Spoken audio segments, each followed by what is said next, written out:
Assalamualaikum warahmatullahi wabarakatuh. Hamdan bila ghayah wa syukran bila nihayah. Qala Allah Ta'ala fi kitabihil karim. A'udzu billahi minasyaitonir rajim. Bismillahirrahmanirrahim. Ya ayyuhalladzina amanu tubu ilallahi taubatan nasuha.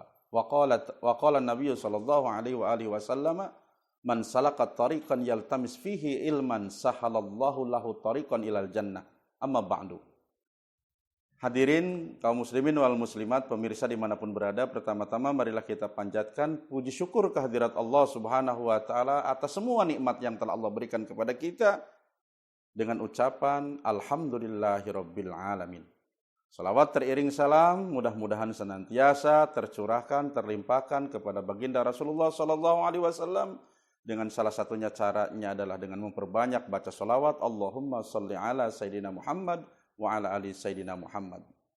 Hadirin pemirsa dimanapun berada, pada pertemuan, pada ta'lim kali ini saya akan mencoba membawakan satu buah hadis, satu kisah yang sangat menarik, yang barangkali kisah ini akan bisa kita jadikan iktibar, menjadikan ibrah, menjadikan pelajaran dalam kehidupan kita ke depan.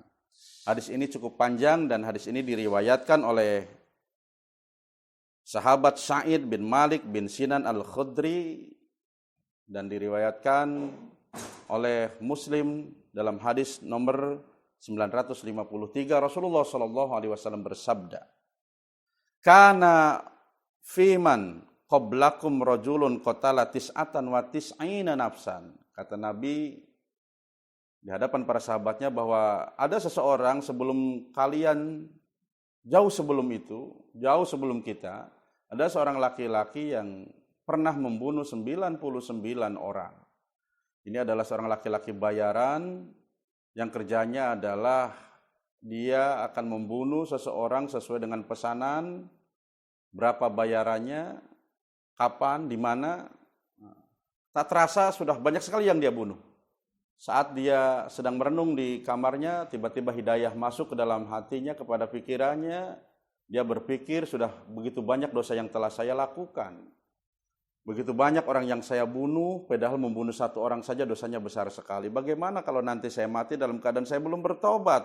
Pasti saya akan disiksa di kubur dan akan masuk ke dalam neraka. Terbersitlah pikiran ini sehingga dia ketakutan dan sangat khawatir tentang hal ini. Ini adalah yang namanya hidayah. Berkaitan dengan itu ada sebuah cerita menarik yang pernah terjadi pada diri saya beberapa puluh tahun yang lalu, tepatnya tahun 1998 kurang lebih. Saat itu adalah hari Ramadan pertama saat saya masih bujangan tinggal di sebuah perkampungan yang cukup rawan, banyak kenakalan, banyak kriminal di kampung tersebut, sekitar Tanah Abang.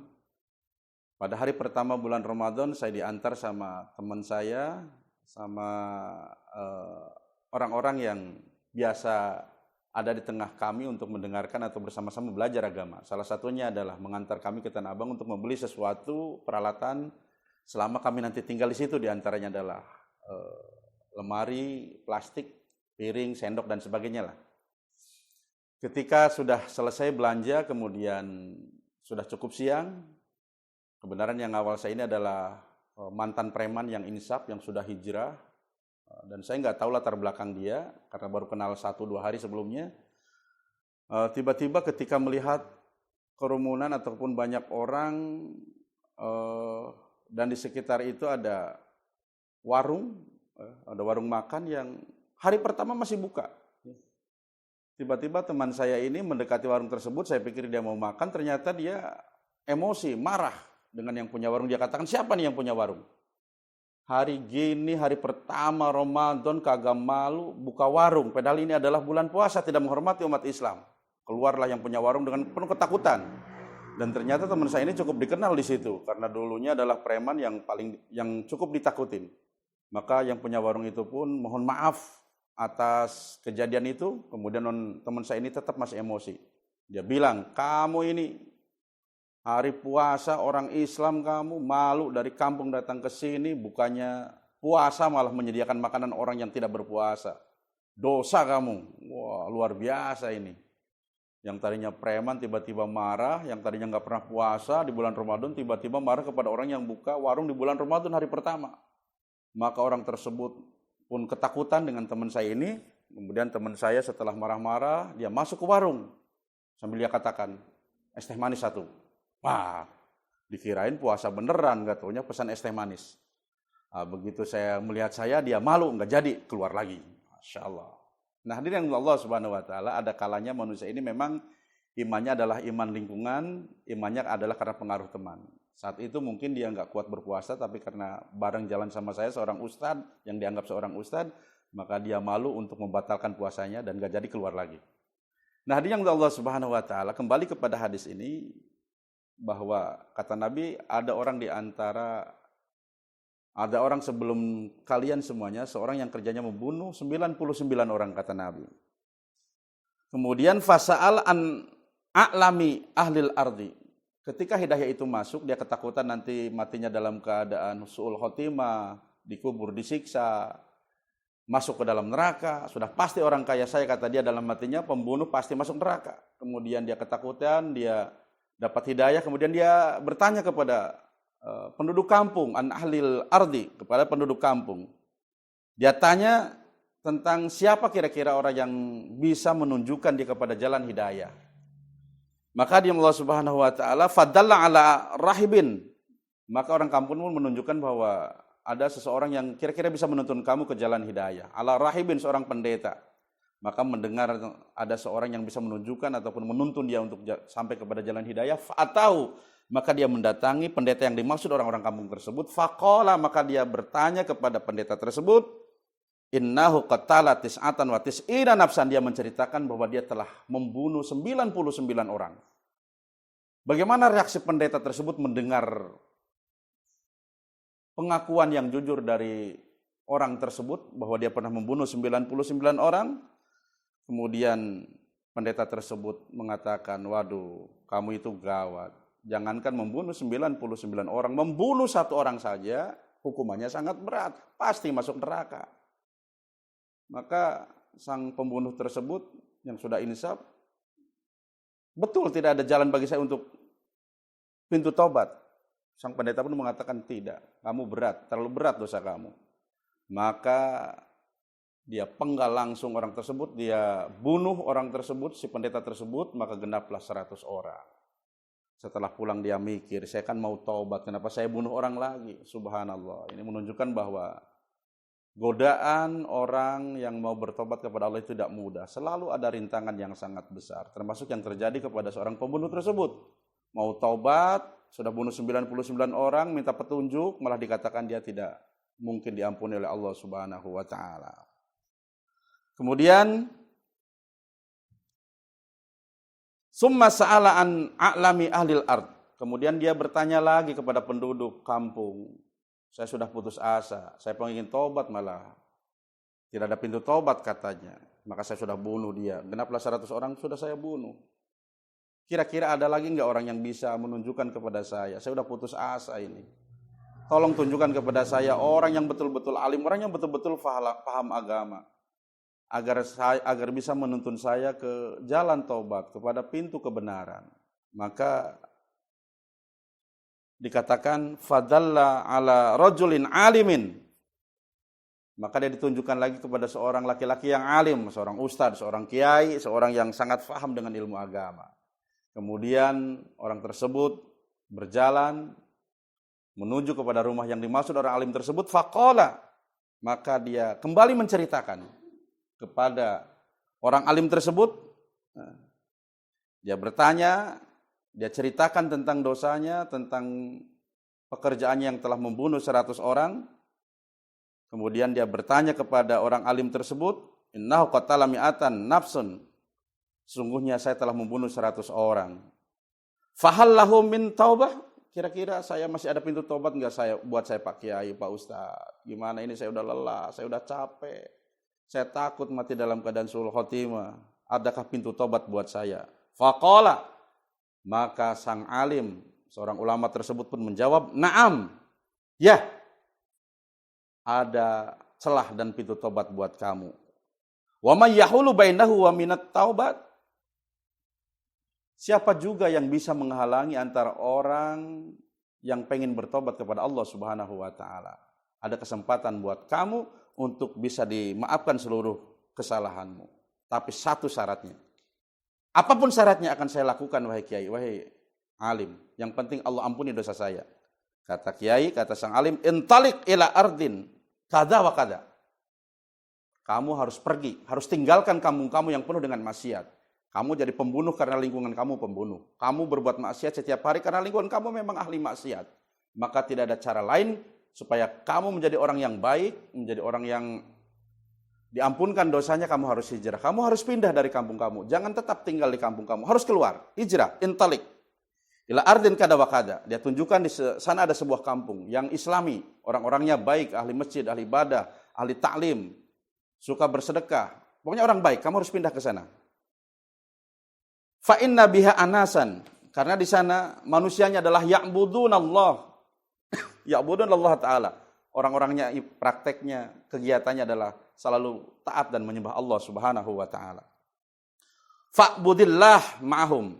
Maka nanti setelah sampai di sana kamu bersama mereka untuk bersama-sama berbakti menyembah kepada Allah Subhanahu wa taala. Wala tarji ila ardik, dan kamu jangan kembali ke kampung kamu. Setelah sampai ke sana, jangan sekali-kali kamu kembali ke kampung kamu. Kalau kamu kembali ke kampung kamu, maka nanti kamu akan terpengaruh seperti semula, menjadi orang yang jahat kembali. Akhirnya setelah mendengar tuntunan kiai tersebut, maka orang ini pun fantalaqa, maka dia pun bergegas diri setelah pulang ke rumah sebentar membawa baju ala kadarnya. Maka dia pun pergi dari kampungnya, meninggalkan kampung halamannya. Hatta idza nasafat tariqi atahullahu al-mautu. Tetapi Allah berkehendak lain. Di saat dalam perjalanannya menuju kampung, di mana kampung tersebut orang-orangnya ahli ibadah, meninggalkan kampung maksiat, pertengahan perjalanannya Allah menghendaki lain, Allah menjemput dia dengan kematian. Malakul maut menjemput atau mengambil ruhnya, mengambil nyawanya, maka matilah dia. Ya. Belum sampai ke kampung halaman, belum sholat, belum puasa, belum yang lain-lain. Kok mati di perjalanan? Inilah Allah Subhanahu wa taala. Apabila menghendaki sebuah kematian tanpa memberitahukan dulu dan tanpa melihat kondisi orang tersebut, masih muda, sudah tua, masih bayi, anak kecil, tak pandang bagi Allah Subhanahu wa taala. Idza jaa ajaluhum la yastakhiruna sa'atan wa la yastaqdimun. Jika ajal telah sampai kepada seorang, maka tidak ada satupun yang bisa mengajukannya atau mengakhirkannya. Maka matilah dia di tengah perjalanan. Dalam keadaan setelah mati, apa yang terjadi? Yang terjadi adalah turun dua malaikat. Satu malaikat rahmat, yang satu malaikat azab. Penjaga neraka dan penjaga sorga. Hadirin Allah Subhanahu wa taala, faqalat malaikatur rahmah. Maka berkatalah malaikat rahmat. Apa yang dia katakan? Ja'a taiban mukbilan biqalbihi ilallahi ta'ala. Dia telah datang kepada Allah Subhanahu wa taala dengan menghadapkan hatinya kepada Allah Subhanahu wa taala, menjadi orang yang taubat. Maka ini adalah bagianku, tempatnya dia yang cocok adalah sorga. Maka malaikat adab pun tidak mau kalah dengan malaikat rahmat.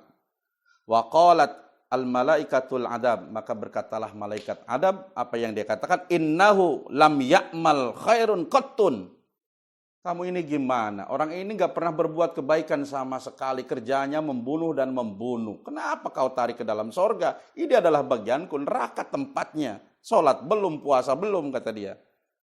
Dalam keadaan perdebatan antara dua malaikat rahmat dan adab, berebut. Yang satu mempertahankan masuk sorga dengan alasan sudah tobat, yang satu tetap di bawah neraka karena dia sudah tobat tapi baru niat, belum melakukan apa-apa, kebaikan apa-apa, maka malaikat adab menganggap bahwa ini adalah penghuni neraka. Maka fa'atahu malaku fi suratin adamiyin. Maka Allah turunkan malaikat dalam bentuk wujud manusia sebagai arbitrator, sebagai penengah, sebagai hakim di antara dua malaikat tersebut. Kemudian malaikat tersebut mengatakan kisu ma bainal ardaini. Kata malaikat yang menjadi hakim ataupun arbitrator ini menengahi dua malaikat yang sedang berebut. ruh ataupun jiwa orang tersebut yang mati dalam keadaan atau di tengah perjalanan mau ke kampung tobat, kata malaikat tersebut, kisu, ukur, bainal ardaini, di antara dua bumi, di antara dua tempat. Maksudnya apa? Ukur badan orang ini lebih dekat ke kampung maksiat atau lebih dekat ke kampung taubat. Artinya dia sudah lebih jauh meninggalkan kampung maksiat atau lebih dekat kampung maksiat. Kalau lebih dekat ke kampung maksiat, silakan bawa ke neraka. Tapi kalau sudah mendekati lebih dekat ke kampung taubat, maka bawalah dia ke dalam surganya Allah Subhanahu wa taala. Allahu akbar.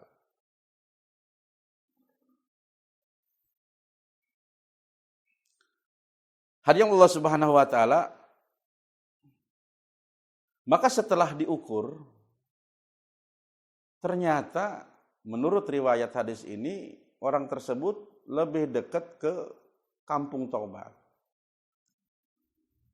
Maka setelah diukur dan kedua-duanya malaikat faham, maka orang tersebut dibawa ataupun jiwanya ke dalam surganya Allah Subhanahu wa taala, tidak masuk ke dalam neraka.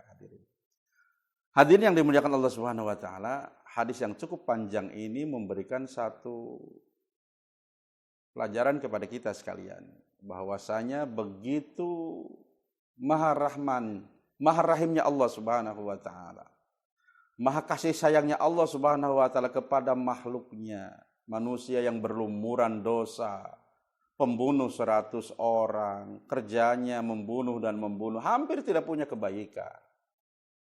Tetapi ketika dia berazam untuk meninggalkan maksiat, ketika dia pengen mendapatkan maghfirah ampunan Allah Subhanahu wa taala, ketika dia pengen mendapatkan maunah, pengen mendapatkan pintu tobat dari Allah Subhanahu wa taala, maka tidak ada yang menghalangi pintu tobat tersebut, artinya dia dimaafkan oleh Allah Subhanahu wa taala. Begitu banyak dosanya tetapi Allah ampunkan. Begitu maha pengampunnya dan pemaafnya Allah Subhanahu wa taala kepada kita. Maka Allah Subhanahu wa taala berkata dalam firman-Nya,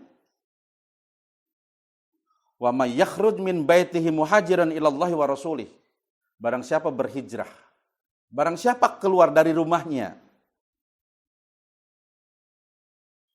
muhajiran ilallah, berhijrah, berpindah kepada jalan Allah, meninggalkan kemaksiatan, mencari pengampunan Allah Subhanahu wa taala, summa yudrikhul maut, baru dia berniat berhijrah, belum ngaji, belum ta'lim, belum sholat, baru mau berangkat dari keluar rumah menuju majelis ta'lim, tiba-tiba di tengah perjalanan meninggal dunia, summa yudrikhul maut, kemudian dia meninggal dunia, faqad waqa'a ajruhu 'ala Allahi wa kana Allahu ghafurur rahima.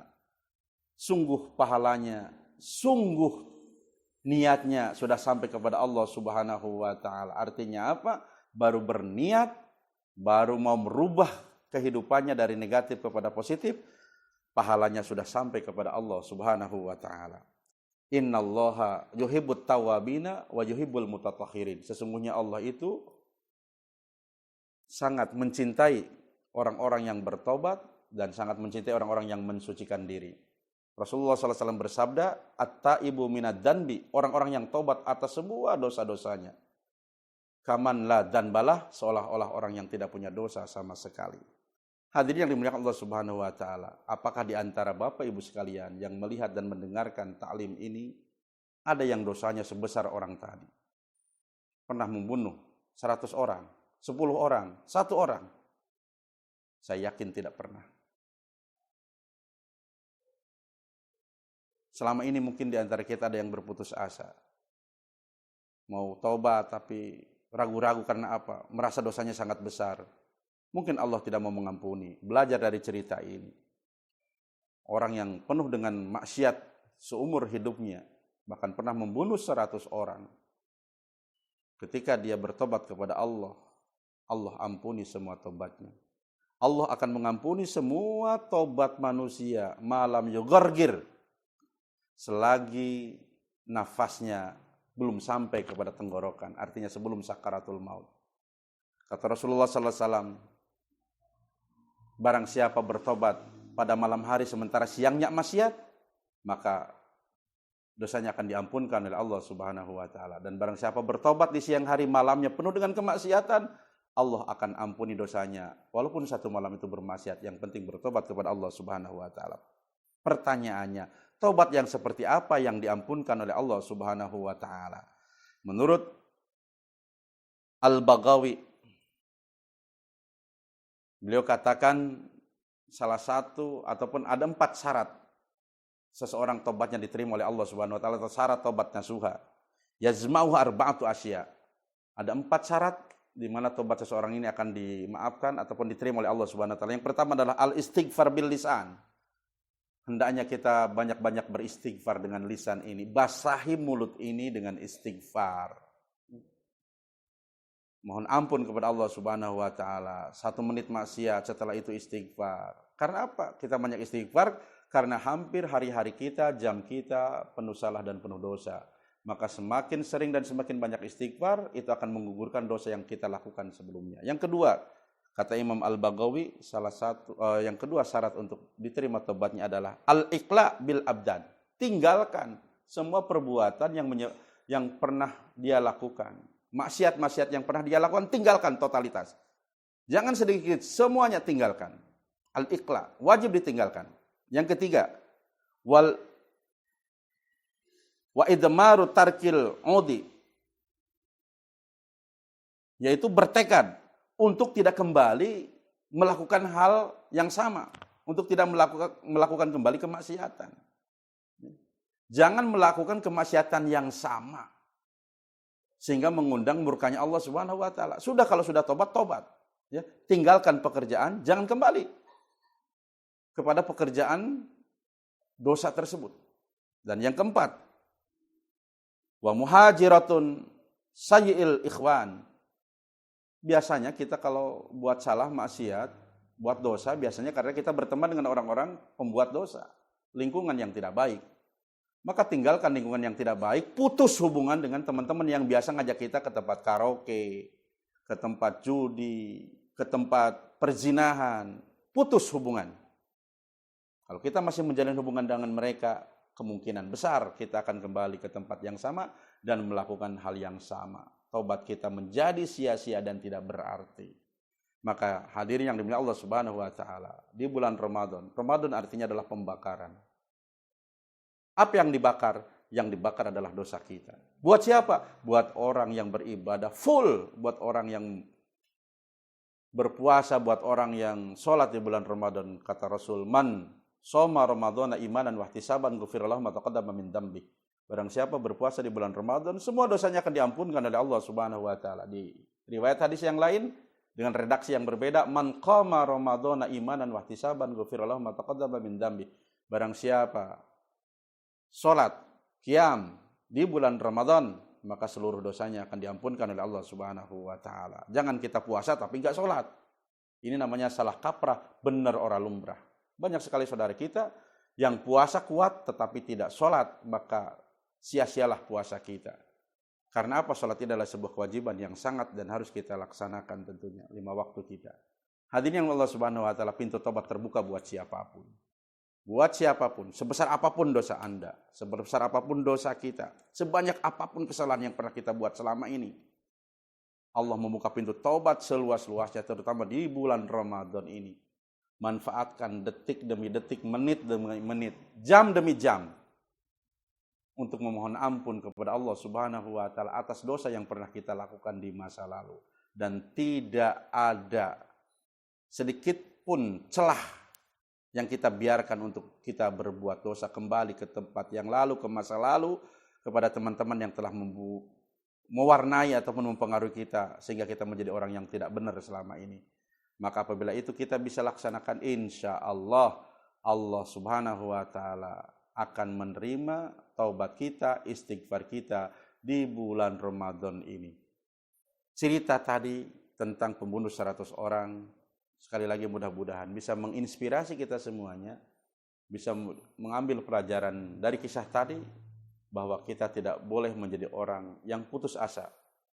dari rahmat Allah Subhanahu wa taala. Sesungguhnya Allah Maha menerima tobat atas semua dosa yang pernah kita lakukan, sebesar apapun dosa kita. Syaratnya itu tadi, 4 syarat harus kita tinggalkan. Yang pertama adalah kita harus banyak-banyak istighfar, menit dan detik, basahi lisan kita, hati kita dengan permohonan ampun kepada Allah Subhanahu wa taala. Al-iqla, tinggalkan perbuatan maksiat yang pernah kita lakukan, jangan balik lagi, jangan kembali lagi. Tinggalkan total. Ya.